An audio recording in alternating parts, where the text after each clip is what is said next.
you guys, it's Rachel here. What the fudge, dude? Go away. With Senza Tempo Cane Corso. And I'm out here with the dogs. Well, just a couple. So I wanted to use two examples for my video today. And I wanted to use the two that I felt best represented that for me. Psst, get out of it. So, I woke up this morning in one of the pages that I admin on Facebook, which is only one of two. Had this post on it, and it was about they were trying to find a female to breed for $1,000 up to $1,200. And needless to say, there were differing opinions on both sides. And one of the women was very passionately upset because, you know, she really disapproved of the message that if you pay more, or that you should pay more for a quality dog. And she feels that you could get quality for cheaper. And, Hefe's fixing to get in trouble. And I politely disagreed. I asked her, she said she had Great Danes. I asked her to show pictures of her Great Danes because I was quite sure that if I looked at the Danes, that I could tell her where she got her money's worth. Because ultimately with dogs,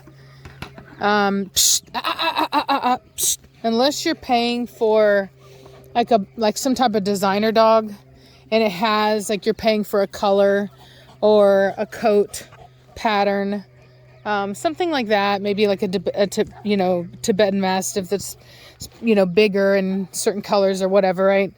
Other than that, for the most part, the reason you pay more for a dog is because you're paying for better quality. Now, that's not always the truth.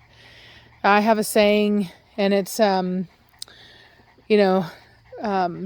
all expensive dogs are quality, but all quality dogs are expensive.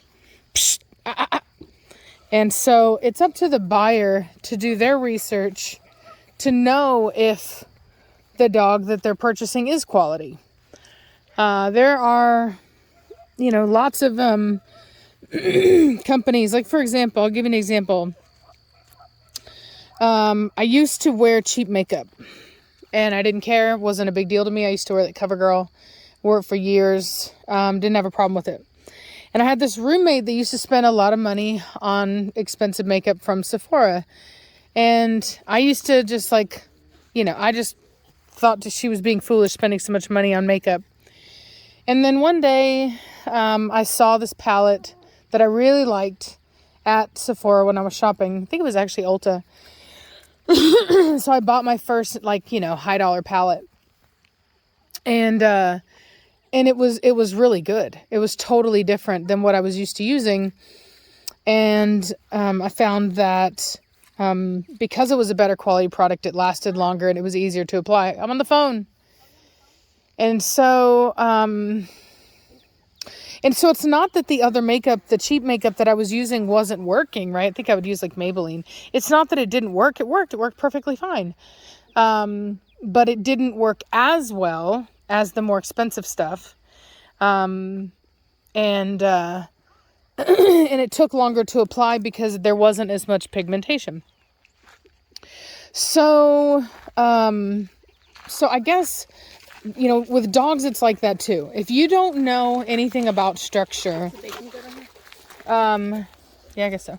If you don't know anything about structure and you go to buy a dog, and it's just big and it's the color you want, then you'll probably be very happy with that dog.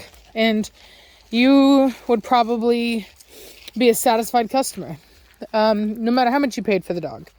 But for somebody like me who understands structure, some of the dogs that I see for sale for the prices that I see them for, I would never pay. And I don't think that they're worth that much because they're not to me, they're not worth it. But that's because I know and understand structure. So if you, so I guess what I'm trying to say is that while it might seem like it doesn't matter if you spend more on a dog, it does to some people, right? Not everybody, but it does to some people. And it's no different than cigars or wine, things like that.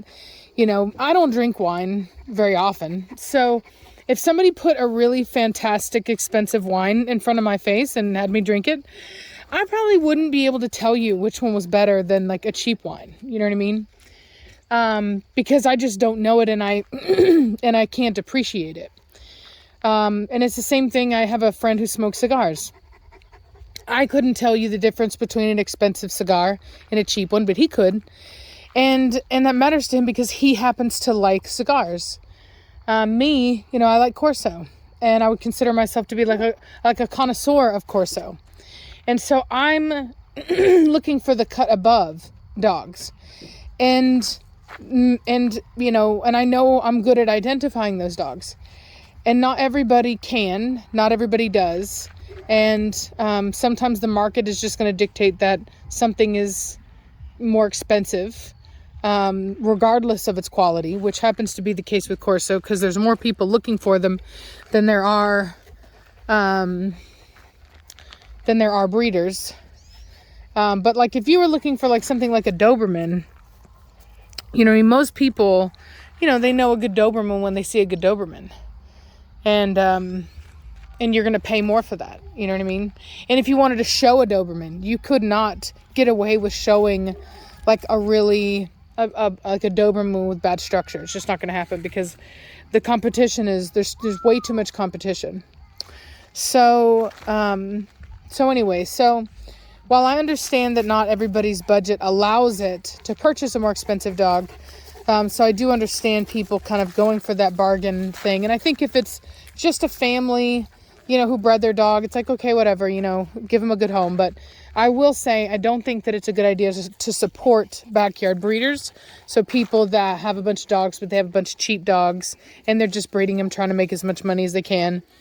And they don't care about the structure. They don't know anything about it. They care about how big the dogs are, what colors they are.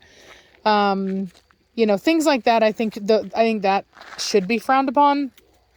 And so I do think that you should second guess purchasing from a person like that. And I think because it's not so hard to go and do the opposite of that, right? So like, and that was my kind of advice to the person who was looking for the female. I was like, look, why settle for, the bottom of the barrel, which is exactly what a $1,200 Corso with breeding rights is going to be. And, I just was like, look, like, why not? If you can save up $1,200, why not just keep saving and, get a better quality female, one that's actually worth breeding and, be right for the breed. There's no reason to need to breed. Sorry, I accidentally hit it with my finger, but there's no need to breed a $1,200 dog. Unless, of course, you're being cheap. Hefe, oh, you're a bad dog. Don't you look at my chickens like that, punk. And the truth of the matter is that you're not going to get, there are certain kinds of quality. It's not even just in the structure. There are certain kinds of quality that you're just not going to get unless you pay for it in Corso. That's just the truth. So, and of course, then you'd have to know how to identify that, right? Like you'd have to be able to know what a good head is, what good bone is. There's a lot of people that take very deceiving pictures of their dogs where they get down really low like this, and they look up at the dog and, they make, it's like a bully dog trick. And I'm telling you, when I see those short legs, I know right then and there, that's a short dog. And a Corso is not supposed to be some short bully dog. What are you doing? You go away. You go away. You go. And many of you who've been watching for a long time, I had Giovanni. And Giovanni was like that. You know what I mean? He was my first Formentino male. I really wanted to keep him. But as he started to mature, there were things about his structure that I just didn't like. And so we didn't keep him. And I did good breedings and did good work. And, I ended up with Hefe. And Hefe is actually a really fantastic Formentino male. He has excellent... don't you dare, punk. No, sir. Don't you do it. Anyway, he has a great head, great structure, great temperament, and that's from the hard work.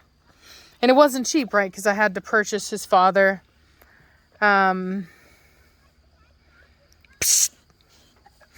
anyway, I guess my point to all of this is, like I'm saying, that, there's, if you want to be a breeder, that's fine, but go about it the right way. You know what I mean? We don't need any more backyard breeders. We need people that are willing to do the work, that are dedicated to the breed, and are not just looking for the cheapest dog they can find that they can also get breeding rights on. It's really not cool.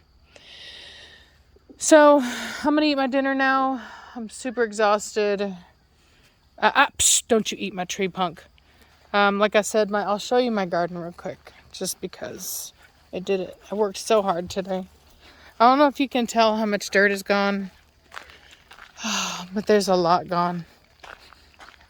I'm probably going to be really sore tomorrow. Have to do this like every other day. All right. So the lights, when they come on at night, it looks so good. They're nice and bright. Well, just bright enough, I should say. And these are the roses. My Mortigan. Hefe, out. Ain't you bad dog. Get out. Hefe, out. Now. He's such a jerk. Hefe, get out. Now. Go. He's such a jerk. Okay. So there's these orange roses here. Boom. And then there's this one. I need to take the tags off. I think it's like I don't know what color. It's like a reddish orange, I think. These are bright pink. My chickens, for whatever reason, have decided that roses taste good, which I'm not happy about. I've got the 4. These are climbing roses in the back. And then I've got this one here, which is another one of those pink and orange one. And then the pink one again right here. Whew. And these are supposed to be really big. These are like the ones that are by my house. So they get really big. They flower a lot. What are you doing, my Mortigan? So they're going to be really big and pretty very quickly. Now we just need to pray for my trees to come back. Anyway, hope you guys are having a good day. And I'll talk to y'all later. Bye.